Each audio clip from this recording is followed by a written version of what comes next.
Бұл әңгіме басталар алдында, экран алдында отырған барлық достарыма, қай өңірден көріп жатқандарыңызды түсініктер бөліміне жазыңызшы. Ұнатуды және жазылуды ұмытпаңыздар, осылайша бұл арна одан да жақсы дамып, біз сіздерге тағы да қызықтырақ әңгімелер әзірлей аламыз. Терезе сыртындағы аспан қызғылт сары түске бояналды. Кешкі алақан түнге орын берердің алдында тұрды.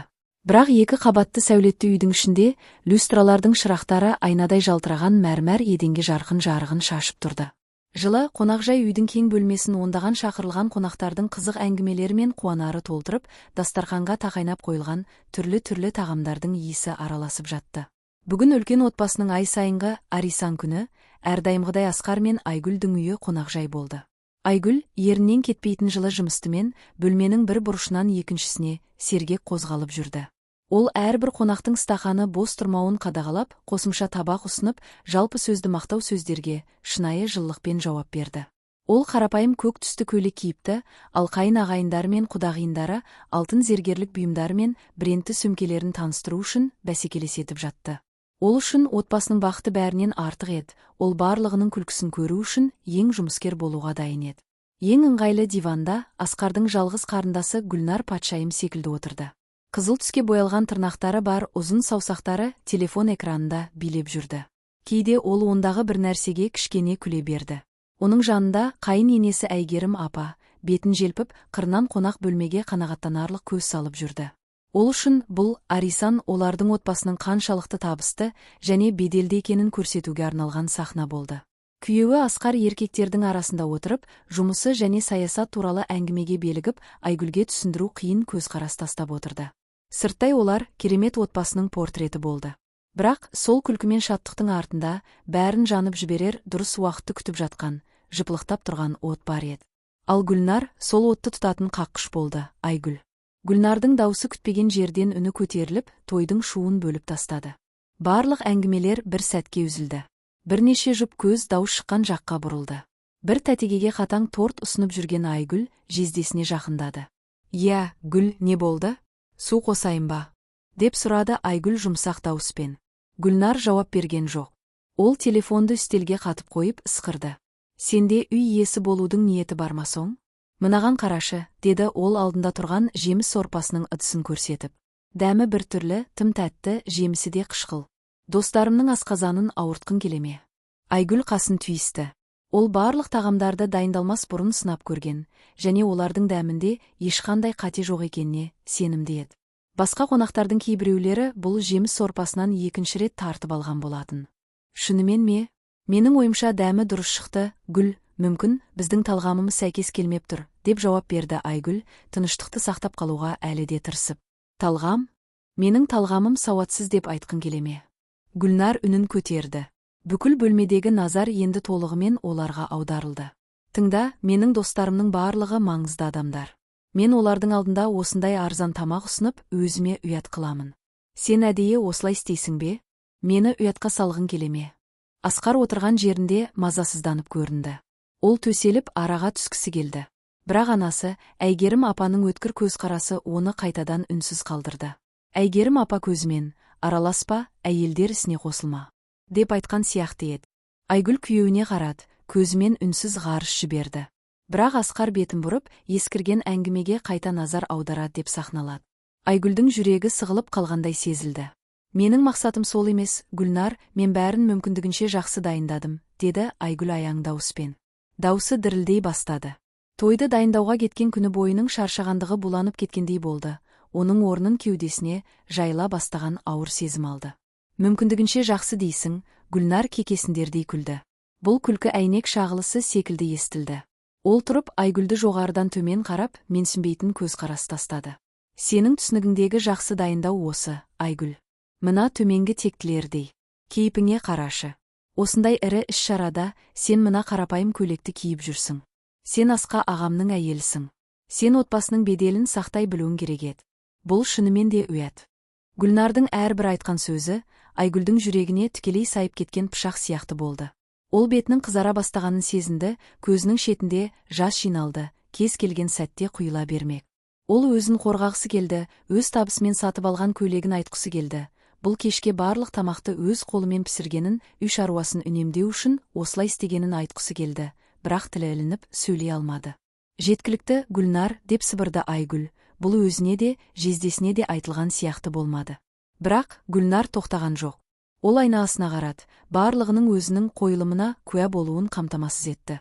О, сен енді қарсы тұратын батырға айналыпсың ба? Сен өзіңді осы үйде кім деп ойлайсың? Сен бұл жерде жай ғана бақытты өмір сүріп жүрген бөтен адамсың. Асқар ағамсыз, сен ешкімсің. Сондықтан бұл жерде әйел иесі болып көрінуден бас тарт. Әйел ие болып көрінуден. Содан кейін ашуының шыңына келгенде Гүлнардың қолы көтеріліп, найзағай жылдамдығымен қозғалды. Шак! Қатты сабасу дауысы Айгүлдің сол жақ бетіне тиді. Бұл дыбыс тыныштықты басқан үнді ішінде өте айқын естілді. Уақыт тоқтап қалған сияқты еді. Айгүл бетіндегі ыстық, өткір сезімді сезінді. Өзінің ауыр дем алып тұрғанын естіді. Қонақтардың бетіндегі таңқаларлық әсерді көрді, кейбіреулері мейірімсіз, ал басқалары алдында ойнатылып жатқан тегін драмадан рахат алып жатқан сияқты. Бетіндегі ауырсыну жүрегіндегі ауырсынумен салыстырғанда ештеңе емес еді. Бұл денеге тиген соққы оның қадір-қасиетінің соңғы қалдықтарын да үйір топқа айналдырды. Құйылатын жас бұлттармен көзі өткір болған Айгүл өзін қорғауы керек екі адамды іздеді. Бірінші ол Әйгерім апаға қарады. Қайын енесі оған тек салқын көзқарас тастады. Тіпті еріннің ұшында жеңісінің кішкене жымыстысы бар сияқты еді. Сол сабасу Айгүлге тиісті нәрсе сияқты көрінді. Содан кейін ол соңғы көзқарасын Асқарға, күйеуіне, сүйенішіне, оған әрқашан қорғайтынына уәде берген ер адамға тікті. Асқар өз орнында қатып қалды, көздері таңқалған сияқты, бірақ ол қозғалмады. Ол тұрған жоқ, бірде сөз айтқан жоқ, тек үнді қойды. Әйелін ондаған көз алдында қорлыққа ұшыратуға рұқсат берді. Асқардың үнсіздігін көргенде Гүлнар өзінің дұрыс екенін сезінді. Ол мәрелі иекпен алдыңғы есікке қарай қолымен сілтеді. Енді осы үйден кет, деп ашуланған дауыспен ақырды. Мен сен сияқты өзім білмейтін әйелмен бір төбе астында тұра алмаймын. Заттарыңды алып, осы жерден жоғалып кет. Бұл үй сен сияқты төменгі тектегі әйелдердің басып жүруіне тым құнды. Осы үйден кет. Бұл сөздер Айгүлдің басында жаңғырып қалды. Ол барлық жүрегімен күткен үй, әр бұрышын өз қолымен тазартқан үй, сол үй. Оның жүрегі қазірдің өзінде үйле топқа айналды. Оның көзқарасы бір сәт Асқардың көзімен кездесті. Ол онда қарындасына деген ашуын, өзіне деген қорғанысын көрмеді, онда тек қорқыныш пен әлсіздікті көрді. Сол сәтте Айгүл түсінді. Асқардың үнді тұруы таңқалғандықтан емес екенін. Асқардың үнді тұруы бұл келісім еді. Оның үміттері өлді, олар қадір-қасиетімен бірге сол салқын мәрмәр еденде жерленді. Тағы ештеңе айтпай, Айгүл артын бұрып, оған мейірмен қап тұрған қонақтар тобының арасымен өтіп, жатын бөлмесіне бет алды. Қадамы ауыр сезілді, бірақ жүрегі бекем еді. Осы жерде сақтауға тағы не қалды? Жатын бөлмесінің есігі артында жабылды, қонақ бөлмесінің дауыстарын бірдей үнге дейін өшірді. Бір сәт Айгүл тек салқын есік жапырағына сүйеніп тұрды, денесінің қатты дірілдегенін сезді. Осы уақытқа дейін ұстап тұрған жылауы ақырын жарылып кетті. Ол еденге жығылып, тізесін құшақтап, үнсіз жылады. Жас ағын судай ағып, Гүлнардың сабасуынан әлі де ыстық және соғылған бетін дымқылдатты. Әрбір ысқық бұл жылдар бойы жиналған ауырсынудың, қорлықтың, күдіктің тасымалы еді. Бұл бөлме ол Асқармен бірге құтты мекені болуы керек еді, енді бөтен, тығыз бөлме сияқты сезілді. Қабырғадағы тұрмысқа шыққан суреттер оны мысқылдап, қазір бөтен адамдар сияқты көрінетін, бақытты күлімдейтін екі адамның бейнесін көрсетті. Бірнеше минуттан кейін, бұл мәңгілікке ұқсайтын сәттен кейін денесінің дірілі басылды. Жылауы ауыр, үздік дем алуға ауысты. Айгүл басын көтерді. Көзінің шетіндегі жастың қалдықтары көруін бұлттады. Бірақ оның санасында өте айқын бір шешім қалыптасты. Ол оларға өзін мүжілген күйде көрсетуге рұқсат бермейді. Ол тұрды. Қадамы мықты, үлкен киім шкафына қарай бет алды. Қолы сол шкафтың есігін ашты, рет-ретімен ілінген киімдерді көрсетті. Сол жағында Асқардың жұмыс көйлектері мен шалбарлары, ал оң жағында оның өз көйлектері мен блузкалары. Айгүл алаңдамай, шкафтың жоғарғы жағынан орташа өлшемді чемоданды алды. Ол чемоданды төсек үстіне қойып, заттарын сала бастады. Алаңдаушылықпен немесе ашуланшақтықпен емес, қорқынышты бейберекеттікпен. Ол бүктеген әрбір киімі бір естелікті алып келетін сияқты болды. Ол Асқардан алған бірінші сыйлық, олар әлі кездескен кездегі батик блузканы алды. Сол кезде Асқар оның блузкасы әдемі екенін айтқан еді. Айгүл оған бір сәт қарады, содан кейін мұқият бүктеп чемоданға салды. Бұл естелік енді мағынасыз, бос сезілді. Содан кейін ол сұр түсті жуан свитерді алды. Оны жалақсының қалдығымен сатып алғанын есіне түсірді, жаңа сөмке сатып алу құштарлығын басып, өйткені сол кезде Асқар ауырып, күйеуінің суық тимеуін қамтамасыз еткісі келді. Ешкім ескермеген кішкентай құрбандық. Свитер де чемоданға түсті. Оның қолы кішкентай зергерлік бұйымдар қорабына тірелді. Оның ішінде қарапайым сырғалар мен айлақы тас бар, ілмекті тізбек бар. Оның бәрі өзінің ақшасымен сатып алған. Күйеуінің отбасынан бір сыйлық болған жоқ, тек саусағындағы неке сақинасы. Ол сол сақинаға ұзақ қарады. Қасиетті байланыстың белгісі, енді ол тізгін сияқты сезілді. Баяу қозғалыспен ол сақинаны саусағынан шығарды. Бір оғаш, саусағы жеңіл және жалаңаш сезілді. Ол сақинаны Асқардың әтірінің жанындағы зеркало үстеліне қойды. Ол осы мен оны қайтадан байланыстыратын ештеңені алып кетпейді. Ол маңызды құжаттардың бірнешеуін өз әйел сөмкесіне сала бастағанда, бөлменің есігі қатты қағылды, содан кейін ашылды. Гүлнар мен Әйгерім апа есіктің кірер жерінде тұрды, кеуделерінде қиып, жеңіс қызығушылығымен. Жылдан болшы, қонақтар кетуге дайын. Олар сенің мына арзан драмаңды көрмесін, деді Гүлнар өткір тілмен. Әйгерім апа көмектесіп, көздері чемоданның шын құрметсіз көзқараспен сызып жүрді. Асқардың ақшасымен сатып алған бір затты алмайтыныңа сенімді болшы. Біз сен сияқты кедейден бір затты қаламаймыз. Айгүл жауап бермеді. Ол тек жиналып жатырды, олардың болуын жел сияқты қарады. Оның үнді тұруы Гүлнарды одан да ашуландырды. Әй, сен саңыраусың ба, анамның не айтқанын естідің бе? Тезірек осы жерден шық. Сен бұл үйді ластаған паразитсің. Айгүл ақырын бітірді. Ол чемоданның сыртын жабды. Сол сырттың тартылу дауысы бұл кернеулі тыныштықта өте мықты естілді. Ол денесін тікете тұрды, бақытын тартып алған екі әйелге тікелей қарады. Бетінде енді жас жоқ. Бар болғаны бос, салқын көзқарас. Мен тек менікін ғана алып кетемін, деді Айгүл дауыссыз дауыспен. Сіздерге алаңдайтын жоқ. Маған бұл үйдегі ештеңе қызық емес. Айгүл чемоданын көтерді, содан кейін артына бірде қарамай, олардың жанынан өтті. Ол сатыдан түсерде қадамы мықты болды. Қонақ бөлмесінде әлі қалған бірнеше қонақ оған әртүрлі әсермен қарады. Асқар есік жанында тұрды, беті ақшыл және шатасқан көрінді. Ол бір нәрсе айтқысы келген сияқты, бірақ оның аузынан бірде дауыс шықпады. Айгүл оның жанынан сол күйінде өтті, сонда күйеуі тірі емес жиһаз сияқты көрінді. Оның қолы негізгі есіктің тұтқасына жеткенде тоқтады. Бүкіл денесі ауыр сезілді, бірақ жүрегі мақта талшығына айналған сияқты еді. Осы уақытқа дейін көтерген ауырлық бірден кеткендей болды. Ол енді бақытты болып көрінуге мәжбүр емес еді. Ол енді басқалардың сезімдерін сақтау үшін жүрек ауруын төзбеді. Ол еркін еді. Ол сыртқа шығып, өкпесіндегі таза кешкі ауаны сезді. Артында жабылған есік дыбысы, бұл ауыр ұзақ сөйлемнің соңына қойылған нүкте сияқты естілді. Ол чемоданын жаңбыр төсек тастармен төселген көшеде сүйреп, жарқын-жарықтанған үйден алыстап кетті. Шырылдау мен желдің сыбырлауы оның жолының жалғыз серігі болды. Басты қақпаға жеткенде, ол тағы бір рет тоқтады. Ол артына бұрылып, сол сәулетті үйге соңғы рет қарады. Терезеден шашыраған жылы, шамдар қазір өте салқын және бөтен көрінді. Бұл енді оның үйі емес еді. Бұл сахна еді. Ол тек қана қуылған қосалқы рөлді ойнаған орын. Оның құрғақ ерінде мағынаға толы жіңішке жымысты пайда болды. Бұл жымысты үлкен бір құпияны сақтады. Бұл жымысты кектің уәдесі еді. Ол желпіп тұрған кешкі желге сыбырлады. Барлығы естілмейтін, бірақ мағынаға толы дауыспен.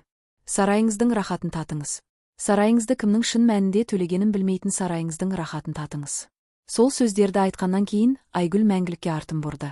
Ол қараңғы түнге қарай бет алды, сол сарайды, және оның ішіндегі барлық ашы естеліктерді артта қалдырды. Ол қайда баратынын білмеді, бірақ бір нәрсені білді. Ол ешқашан қайтпайды. Оның қадамы белгісіз болуы мүмкін, бірақ оның жан дүниесі әлдеқайда мықты негізді құра бастады. Айгүл кең емес тар көшеде орналасқан қарапайым пәтерге жетті, оны жол жағасынан тапсырыс берген онлайн такси әкелді. 2 қабатты ғимарат крем түсті боялған, бірақ біраз түсі кеткен деп таза және ұқыпты көрінді. Жасы үлкен, мейірімді пәтер иесі оны қарсы алып, төменгі қабаттағы бөлмеге апарды. Бөлме кең емес еді, мүмкін оның Асқармен болған жатын бөлмесінің 1/3 бөлігі ғана. Тек төмен ағаш төсекке салынған көбік матрац, 2 есік пластик киім шкафы және орындықпен кішкене үстел бар еді. Терезесі көрші үйдің артқы қабырғасына тікелей қарап тұрды, күн сәулесінің тек аз бөлігін ғана түсіретін тар саңылау қалдырып.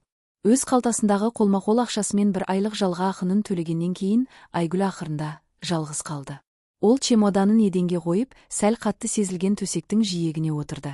Бөлмедегі тыныштық өте қалың, жаңа тастаған тойдың шуымен салыстырғанда қатты қарама-қайшылық тудырды.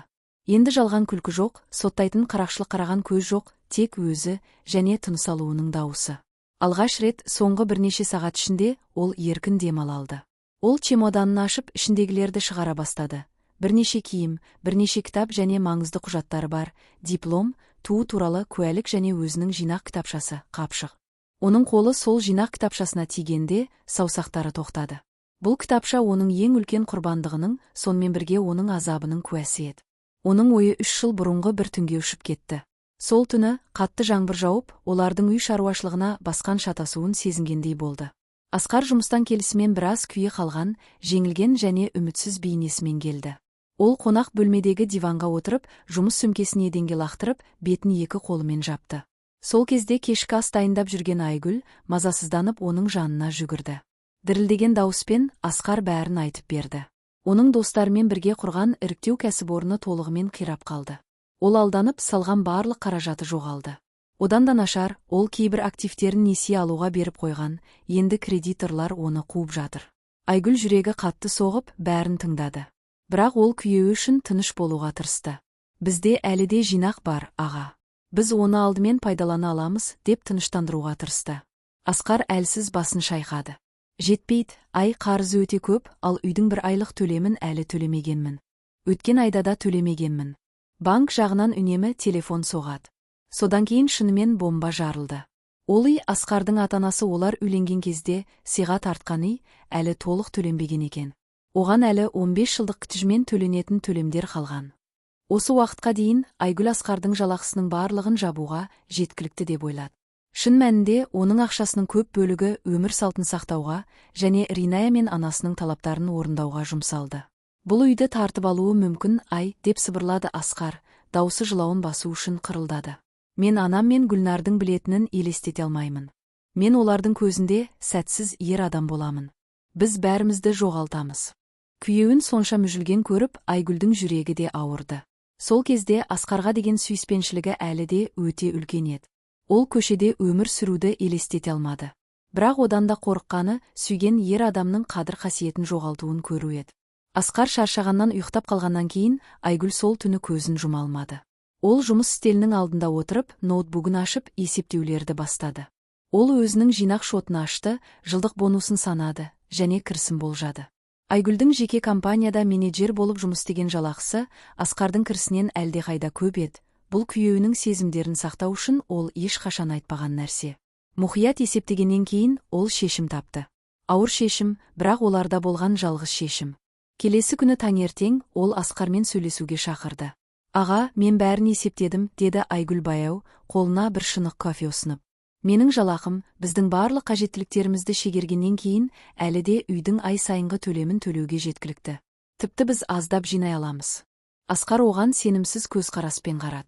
Сен төлемдерді төлейсің деп ойлайсың ба? Айгүл басын иілді. Бұл біздің үйімізде, солай ма? Біз бұны бірге жеңеміз. Асқардың бетінде аздап жеңілдік пайда болды, бірақ ол тез күдікпен өтпен алмастырылды. Бірақ анам мен Гүлнар ше? Олар келешекте білсе, күйеуі жездесі үйді төлеп жатқанын білсе, не дейді? Олар мені бүкіл өмірім бойы төмен қарайды. Ай, менің күшім жетпейді. Айгүл күйеуінің қолын ұстап, мықты қысты. Олар білуі мүмкін емес, деді ол мықты. Бұл біздің екеуміздің құпиясы болсын. Олардың алдында бәрі әдеттегідей. Сен жауап беретін отбасының басшысы болып қаласың. Мен ай сайын ақша аударып тұрамын. Ең бастысы, біздің үйіміз қауіпсіз және сенің атың сақталады.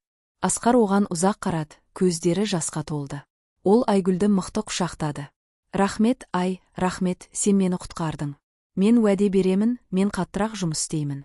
Мен уәде беремін, мен ешкімнің сені ренжітуіне жол бермеймін, деп сыбырлады ол Айгүлдің құлағына.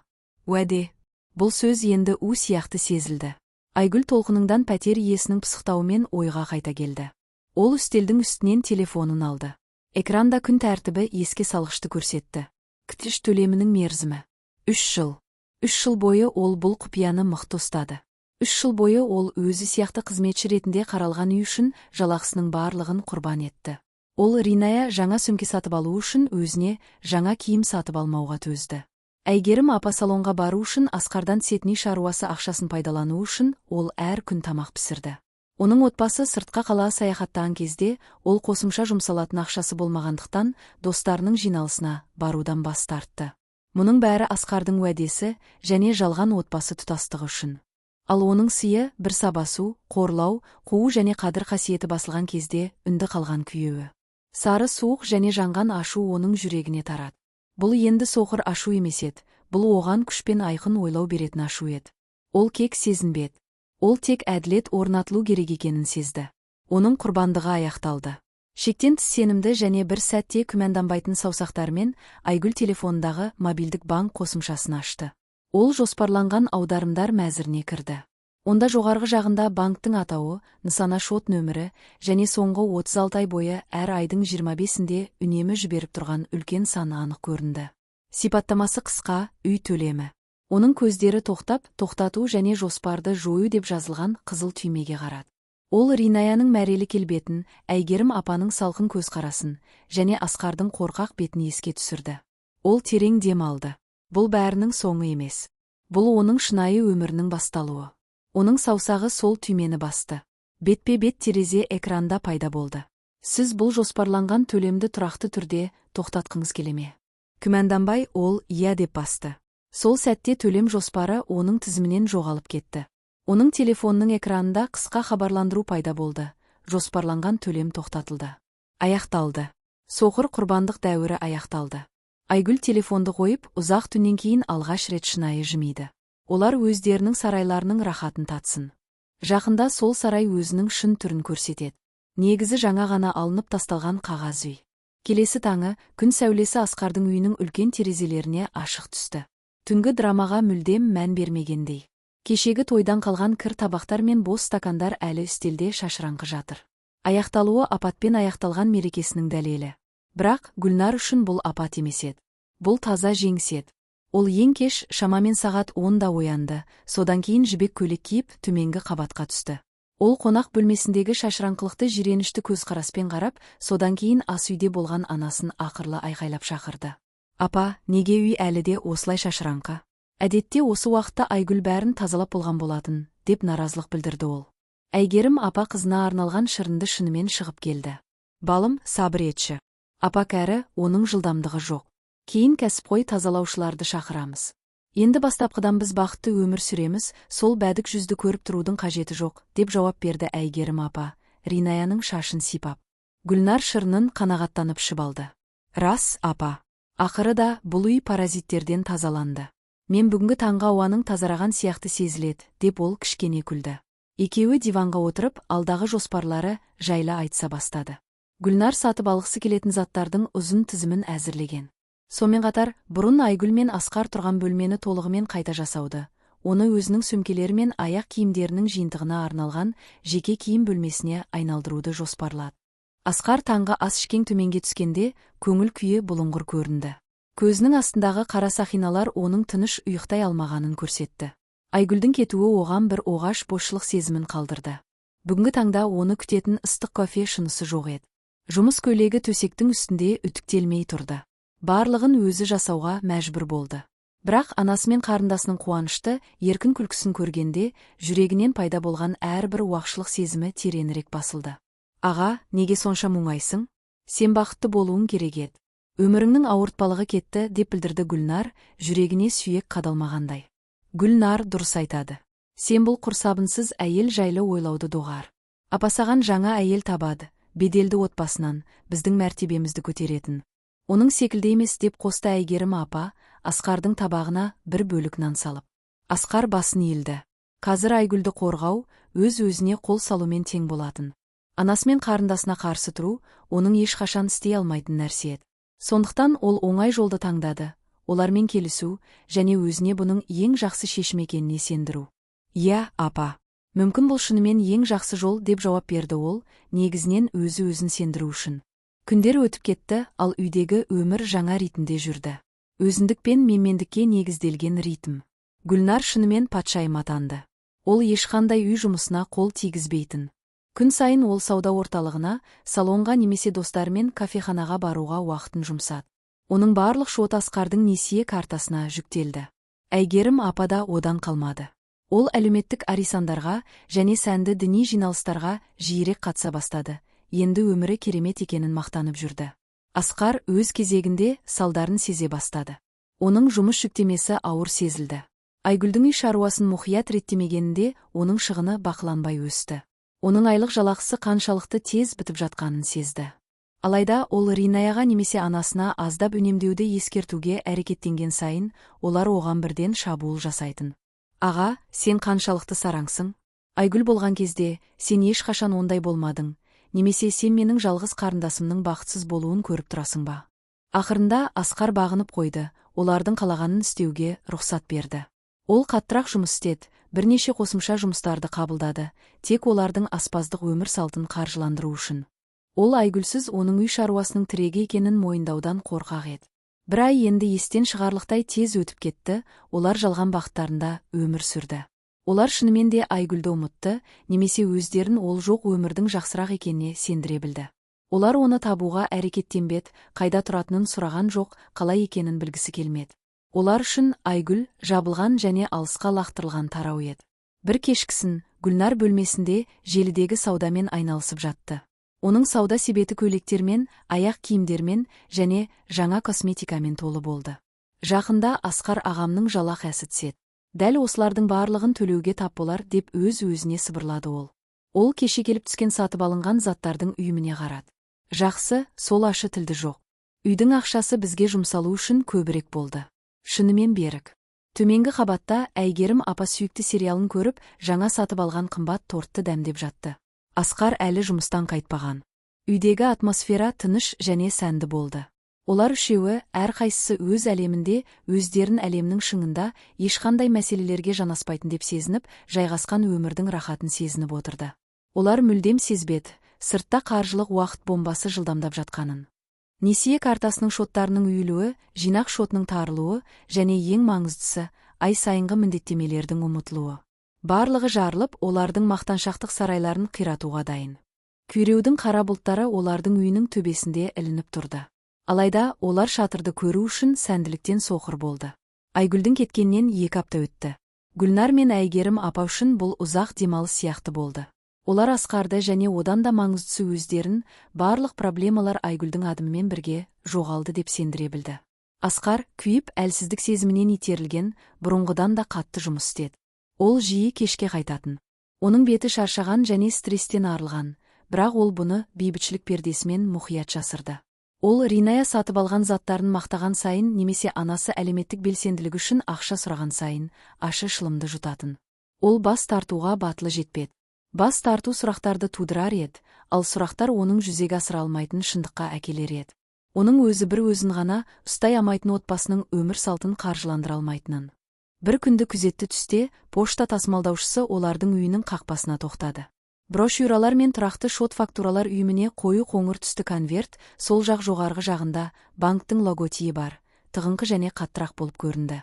Әйгерім апа кездейсоқ террасада өсімдік суғарып жатқан болатын. Конвертті көз шала көріп, ешқандай күдіктенбей, үйге кірер есіктің жанындағы консольдік үстелге қойылған хаттар үйіміне қосты. Бұл ол үшін ер адамның ісі, ойланбайтын шағын іс. Асқар кешке ауыр иықпен қайтты. Кеңседегі жобалар үйіліп, көбірек ақша табуға деген қысым оны қыса бастады. Ол үстелдегі хаттар үйіміне көз салды. Ұзақ дем шығарып, оларды бірінен соң бірін аша бастады. Ринаяның несие картасының шоты, оның сандары тіпті түймелейтіндей. Электр мен су шоты, олардың сандары кенеттен секіріп өскен. Ол барлығын жиреніш сезімімен шетке итерді. Содан кейін оның қолы банктың қоңыр конвертіне жетті. Оның жүрегі себепсіз тез соқты. Жаман алдын ала сезім оны бастап қойды. Ол конвертті мұқият жыртты. Ішінде әдеттегі шот емес еді. Оның көзі бірден хаттың жоғарғы жағында қызыл түспен басылған, қалың қарппен жазылған бір сөзге түсті: ескерту. Оның астында айқын түрде жазылған ктиш төлемі бойынша бірінші ескерту хат. Асқардың денесі бірден қатып қалды. Оның дүниесі айналымын тоқтатқан сияқты болды. Ол келесі сөздерді тынысын ұстап оқыды. Хатта өткен айдың төлемі мерзімі өтіп кеткені және әлі төленбегені жазылған. Төленетін басты төлем сомасымен кешігу айыппұлы көрсетілген. Мүмкін емес, деп сыбырлады ол, дауысы тыңдалмайтын дәрежеде. Ол өзіне бұл жүйе қателігі деп сендіруді тырысты. Мүмкін мен ұмытып қалдым. Мен тек аударым жасауды ұмытып қалдым деп, мен тек ұмыттым деп ойлады ол. Бұл ақымақтықтан туған шағын үміт. Риная телефонымен ойнап, сатыдан төмен түсіп, ағасының бетіндегі түсініксіз әсерді көрді. Не болды, аға? Арбақ көргендейсің деп сұрады ол жеңіл тонмен. Асқар жауап бермеді. Ол тек әйел қарындасына сол хатты ұсынды. Риная оны жалқаулықпен алды. Көздері хаттың мазмұнын жылдам тарап шықты. Катталандап қоймастан ол кішкене күлді. Ха-ха, бар болғаны осы. Қорқытып қойдың. Ей аға, сен қазір қаншалықты ұмытшақсың. Жай төлеп қойшы ғой. Кейін не бар деді ол, содан кейін хатты Асқарға қайтарып берді. Оны құнсыз жарнама деп санаған сияқты. Әйгерім апа дауысты естіп жақындады. Не болды деп сұрады ол. Мынаны көр, апа. Аға үйдің төлемін төлеуді ұмытып қалып ескерту алған екен. Қорқып қалды деді Риная. Әйгерім апа кеудесін ұстады. Демікпесі басталды. Бұл үйді тартып алады ма? Мүмкін емес. Бұл біздің үйіміз. Балам әрқашан төлейді. Сендер міндетті түрде қателесіп отырсыздар. Олардың дауысы көршілердің назарын аударды. Қарсы көшедегі үйдің есігі сәл ашылды. Көрші үйдің терезесінде бір үй шаруасы көрініп тұрды. Жеке драма енді ұятты әрі қоғамдық көрініске айналды. Дәл осы ретте Асқардың машина үй алдына кірді. Ол денсаулығы нашар сезінгендіктен ертерек қайтты. Алайда оны күткен көрініс кез келген аурудан да нашар еді. Ол олардың кім екенін жақсы білетін екі адамды көрді. Қарындасының истерикалық айғайлап тұрғанын, анасының есінен таңғыш сияқты көрінгенін және көршілердің қызығушылықпен қағып тұрғанын көрді. Оның шағын кеметі келді. Бұл не деп сұрады ол. Дауысы дірілдеді. Асқарды көрген банк қызметкерлері бірден оған жүгінді. Күніңіз сәулелі, Асқар мырза. Кешіріңіз, біз тікелей келдік. Сіздің үйіңіздің төлемі бойынша кешігу туралы түсініспеушілік бар сияқты. Асқар екі қызметкерді есіктен сәл алысқа сүйреп әңгімелескісі келді. Алайда, Риная оның қолын тартып алып кешікті. Аға, олар біздің үйімізді тартып алады деп айтады. Олар 2 ай кешіктіріп төлемегенімізді айтады. Бұл ақылсыздық. Аға, оларға түсіндірші. Асқар таңдалып қалды, не айтатынын білмей. Оның барлық өтіріктері мен қиялдары енді соқыр күйзеліске тап болды. Ол барлығының көзінше жалаңаш қалды. Бүкіл отбасы мүшелерінің бетіндегі шатасқандық пен паниканы көрген, биік банк қызметкері қасын тырқыды. Бір нәрсе сәйкес келмеді. Бұл отбасының таңқалғандығы шынайы болып көрінді, олар шынымен не болып жатқанын білмеген сияқты. Кешіріңіз, мырза, ханым деп айтты қызметкер, жағдайды түсіндіруге тырысып. Біз де шынымен шатастырдық. Біздің жүйе деректері бойынша Айгүл Ларасати ханымның төлем шоты тамаша төлем тарихына ие. Толық 3 жыл бойы төлемдер толығымен және мерзімінен бұрын төленген. Бір күнде кешіктірілмеген. Төлемдер тек 2 ай бұрын толығымен тоқтады. Біз техникалық қиындық болды деп ойладық. Сондықтан біз тікелей растау үшін келдік. Айгүл ханым үйде жоқ па? Айгүл Ларасати. Бұл есім ыстық түсті күннің ауасында, айқын және дауыстап айтылды. Бұл есім Ринаяның айқайын бірден басты. Бұл есім ұйқысынан оянып, Әйгерім апаны тұншықтырды. Бұл есім Асқарды тоннаға тең кірпіш секілді соқты. Көршілер тыңдап тұрып таңғаланды, бұл таңқаларлық жаңа ақпаратты түсінуге тырысты. Олардың ең үлкен құпиясы өздерінің үй алдында жарылды. Асқардың үлкен отбасының басшысы емес, Әйгерім апа үлкен ханым емес, Риная мақтаншақ ханшайым емес, Айгүл. Олар сабаққан Айгүл. Олар қорлаган Айгүл. Олар мал сияқты қуған Айгүл. Шын мәнінде басы үстіндегі төбені қорғаған періште болып шықты. Және олар өздерінің қолдарымен сол періштің қанатын кесіп тастады. Олардың үшеуінің де бетінде мұң, таңқалғандық және шексіз ұят сезімі қатып қалды. Олар өздерінің қатыгездік еткенін ғана емес, сонымен бірге ең ақымақтықпен өздеріне қол салғанын жаңа ғана түсінді. Асқардың отбасының әлемі қирандыға айналып, ұят сезімімен толып қалды. Ол сәттен кейін бәрі тез құлдырай бастады. Хаттар күні бойы және күн сайын келе берді. Енді олар тек Асқардың емес, барлығының назарын аударды. Екінші ескерту, үшінші ескерту, әрбір жаңа хат тілді қатаңдатып, қорқынышты шындықты жақындатты. Гүлнар бірінші болып алаңдаудан шықты. Ол әлі де күшті сезінгісі келді. Бұл бәрі Айгүлдің қателігі. Ол бізді осылай қалдырып, төлемдерді тоқтатты. Бұл оның жоспары болған деп ақырлады ол. Алайда, бұл ретте Әйгерім апаның даусында сенімсіздік пайда болды. Бірақ ол 3 жыл бойы төлеген. Неге? Не үшін деп сыбырлады ол. Бізді жазалау үшін, апа. Ол бізден кек алуды қалайды. Көріп тұрсың ба, деп айқайлады Гүлнар. Асқар бұл әңгімелерді тыңдап, жүрегі тас сияқты ауырлап отырды. Ол білетін. Ол бәрін білетін. Бұл кек емес еді. Бұл әділеттілік еді. Бұл оның өзінің сөзсіз келісіммен жан-жақты мойындалған қорлыққа берген жауабы еді. Ақша табу әрекеттері сәтсіздікке ұшырады. Достарының ешқайсысы оған соншалықты үлкен соманы бере алмады. Несиелер оның жағымсыз несие тарихына байланысты берілмеді. Әр телефон шыңырығы оны селкілдетті. Ол банктен келетін қоңырау болуы мүмкін деп қорқып, қызыл түймені басудан қашты. Ол анасы мен қарындасына ақиқатты айту керек пе?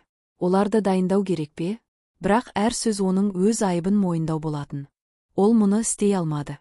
Оның мақтан тақаны оны мойнына алудан қорғады, тіпті құлау алдында болса да. Сонда аяқталу күні келді. Банктың соңғы хаттары мен телефондық шақыруларына жауап бермегеннен кейін процестің соңғы кезеңі іске қосылды. Бір таңғы сағат 10-да үйдің алдына бірнеше ресми кісілер мен жүк көлігі келді.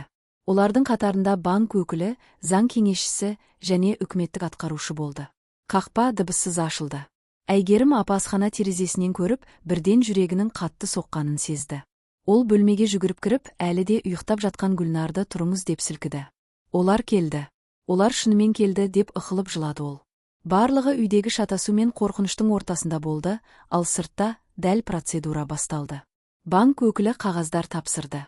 Заң кеңесшісі олардың құқықтарын түсіндірді, бірақ олар еш нәрсені естімеді. Олар тек аузы ашық, көздері жалтырап, арбақ көргендей қарап тұрды. Содан кейін жүк көлігінің есігі ашылды. Жұмысшылар үйге ене бастады. Олардың бірінші нысанасы болған үлкен тері диваннан бастады. Ол Гүлнар мен Әйгерім апаның бәрін бақылап отыратын, қонақтарды таңқалдыратын диван еді. Енді ол екі жұмысшының иығына көтеріліп, салқын темір жол платформасына лақтырылды. Менің диваным. Тоқтаңыз. Бұл менікі деп айқайлады Гүлнар, бірақ ешкім оған мән бермеді. Кейін сәнде әдемі ас үй жиһаздары кетті. Содан кейін үлкен телевизор, жылтыр тұрмыстық техника. Әйгерім апаның алуан түсті, қымбат сәнді киімдері. Әрбір зат, әрбір жиһаз олардың мақтан тақанының жоғары мәртебесінің бір белгісі еді. Енді олар қоғам алдында, көшеде, көршілердің қызығушылықпен, кейде мейірімсіз көзқарастарына шыдап, ашық көрініп жатты. Әйгерім апа көз алдындағы көріністі көре алмай, иығына сүйеніп демі кесіліп жатты. Бұл менің өмірім, менің барлық өмірім, деп сыбырлады ол. Гүлнар ашуланған, қорғаншақ сияқты әрбір заттың артынан жүгірді. Бұл менікі. Оны қойыңыз. Мен полицияға шақырамын деп айқайлады ол, бірақ оның даусында енді күш қалмаған, тек қорқыныш пен әлсіздік бар еді. Асқар бәрінен алыс, көшеде тұрып, барлығын байқады. Оның денесі қатып, жүрегі бос сезінді. Ол өз үйін жұмысшылардың бұйымдарын шығарып жатқанын, тіпті бір кісі өзінің жұмыс орнындағы компьютерін көтеріп шыққанын көрді. Оның еш нәрсе істей алмайтындығынан туған қорқыныш оны тіпті қозғалмай қалдырды. Соңында бәрі бітті. Үй іші бұрын сәнді, жылы, тірі болған үй, қазір бос және жартылай үзілген күйде қалды. Тек бірнеше жеңіл бұйымдар мен тозған заттар қалды. Содан кейін соңғы рәсім орынды. Банк өкілі үйдің басты есігіне жаңа, үлкен құлы біліп, оның үстіне ақ материалды жапты. Ол үстінде үлкен, қызыл әріптермен жазылған. Бұл меншік банк тарапынан тартылып алынған және бақылауда. Бұл жазу олардың беделі мен мақтан тақанының қабірі болды. Аяқталуы еді. Көршілер баяу өз үйлеріне оралды, драма аяқталды. Жалғыз, үш қағылып қалған адам, қазір жансыз, құлыпталған үйлерінің алдында тұрды. Енді біз қайда барамыз деп сұрады Әйгерім апа, даусында ешқандай эмоция жоқ. Сол сәтте олардың шын мәнінде ешқайда баруға жері жоқ екенін түсінді. Олардың барлық ақшасы жоғалды. Олардың қымбат киімдері мен зергерлік бұйымдары тартылып алынды. Олардың таныстары олардан алыс болды. Олар шын мәнінде көшеге тасталды. Бірнеше күн олар арзан мейманханада тұрып, Асқардың соңғы ақшасын жұмсады. Содан кейін ол табалатын жалғыз нәрсе қала сыртындағы ескі, дөңгелек үйді жалға алу болды. Ол екі бөлмеден тұрды, біреуі Әйгерім апа үшін, ал екіншісі Гүлнар мен Асқар үшін. Еден ызғарлы, қабырғалар ылғалды және сыдырылған. Селадан шығатын иіс олардың жаңа парфюмері болды. Махаббат пен отбасы болу орнына, ол жер өсек пен өзара айыптау ортасына айналды. Бәрі сенің үшін, Гүлнар, деп айқайлады Әйгерім апа бір күні таңғы аста. Егер сен Айгүлді осылай қорламағанда, егер сен сабақпағанда, біз әлі де үйде болар едік. Менің үшін ме, деп жауап қайтарды Гүлнар, сен әрдайым оны қорладың. Сен оны ешқашан өз қызың деп танымадың. Сен оның үйге ақша әкелетінін білсең де, үнді қалдың. Сен де кінәлісің. Асқар бұл дауды тыңдап, басын қолына сүйеп отырды. Ол енді екі жұмыс істейтін, күндіз кеңседе кіші қызметкер, ал түнде онлайн такси жүргізушісі. Ол үйге тек ұйықтау үшін келетін. Оның барлық энергиясы біткендей болды. Оның телефонда Айгүлдің суреті болған. Кейде ол оған қарап, есіне сол кештегі өз әйелінің жүзіне түскен таңқалған, сынған көзқарасын алып келеді. Ол енді оны қорғамағаны үшін ғана емес, өзі үшін де, өзінің әлсіздігі үшін де өкініш сезеді. Бір кеші ол жұмыстан қайтып пәтерге кіргенде, Гүлнар мен Әйгерім апа әлі де дауласып жатқанын естіді. Ол есікті жауып, арқасымен сүйеніп, көзін жұмды. Оның көз алдына кафедегі соңғы кездесу келді. Айгүлдің мықты, бейтарап жүзі, оның сөздерінің әрбір ауыр сөзі. Сіздер маған жүрегім қайда деп сұрайсыздар. Менің жүрегім сол кезде, сіздердің үйіңізде, сіздер оны таптаған кезде қалды. Ол сол сөздерді қайта-қайта естіді. Олар оның миына ойылып кетті. Сол кезде ол түсінді, кек емес, жаза емес. Бұл әділеттілік еді. Ол өзіне де, оның анасы мен қарындасына да берілген әділеттілік. Ал Айгүл енді қайда? Ол қалай? Ол оны естігісі келетін бе? Оның қолы ішкі қалтадағы телефонға жылжыды. Ол оны шығарып, түймелерді іздеді. Айгүл деп жазған. Бірақ ол түймені баса алмады.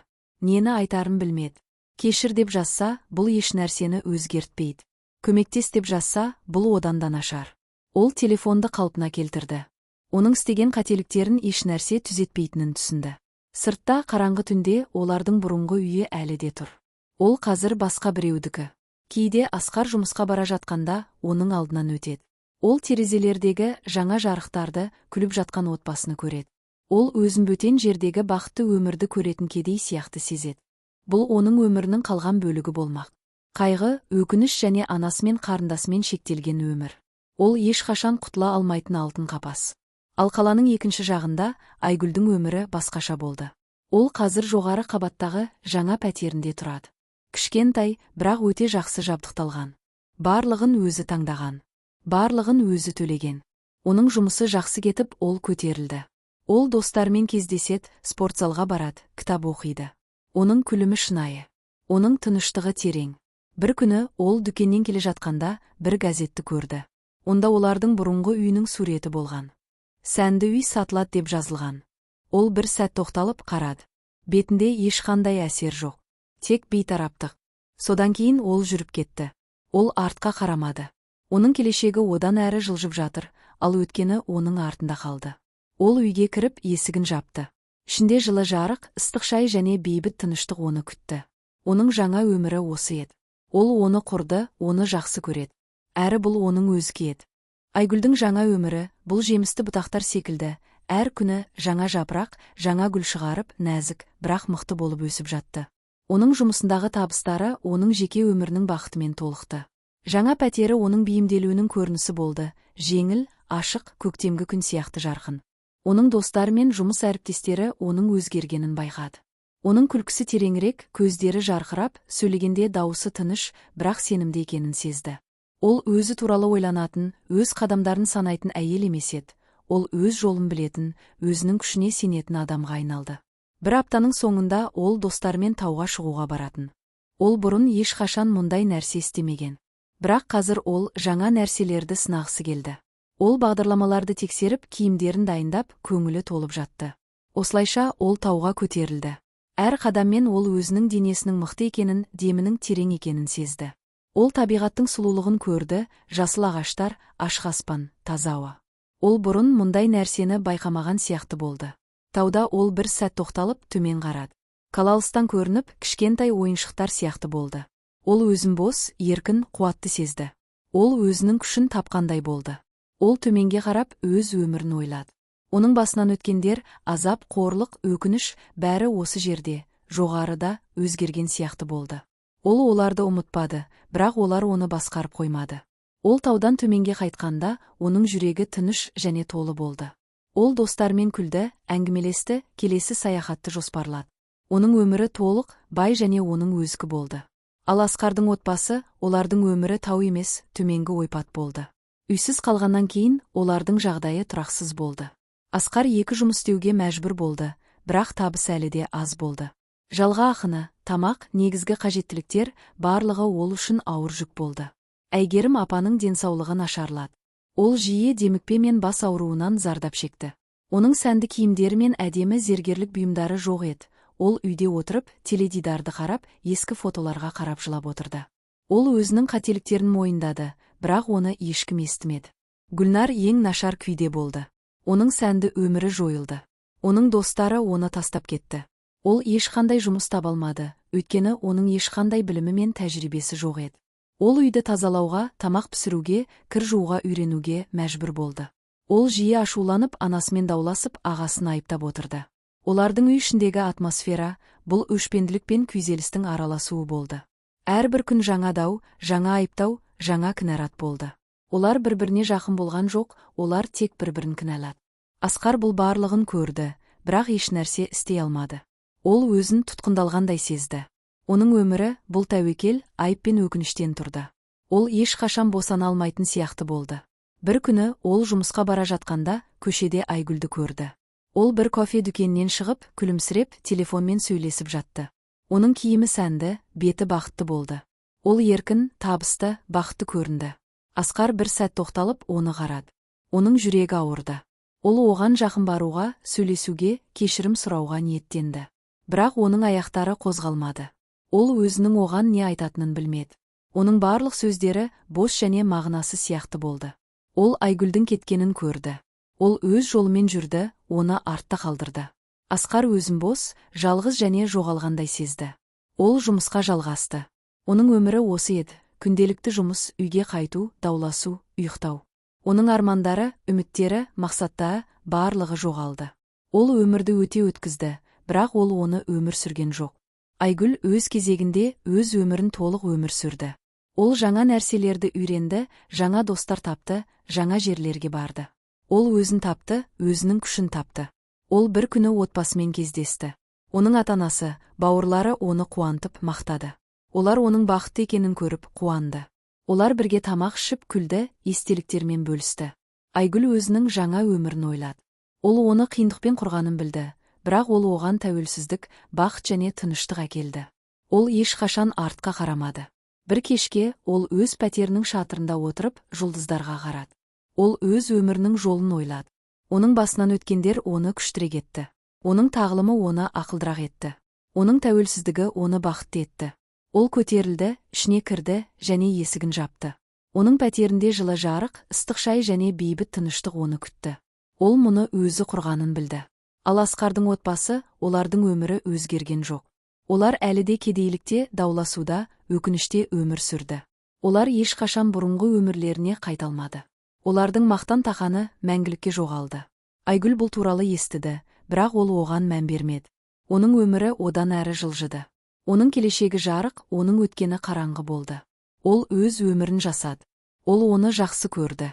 Әрі бұл оның өзі еді. Соңы. Құрметті оқырман. Бұл әңгіме күш пен тәуелсіздік туралы дастан болды.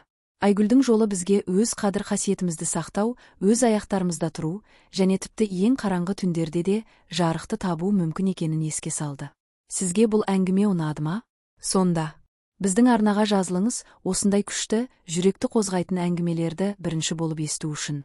Ескертуді қосыңыз, жаңа шығатын әңгімелерді жіберіп алмау үшін. Бүгінгі бөлімді ұнағаныңызбен бөлісіңіз, сіздің қолдауыңыз бізге тағы да жаңа, тартымды хикаялар жасауға күш береді. Төменде пікір қалдыруды ұмытпаңыз. Айгүлдің шешімі туралы не ойлайсыз? Сізді ең көп қай бөлім қозғады? Келесі әңгімеде қандай тақырыпты көштею? Сіздің дауысыңыз біз үшін маңызды. Бірге тағы да керемет әңгімелер жасайық. Рахмет бізбен болғаныңыз үшін. Келесі әңгімеде кездескенше.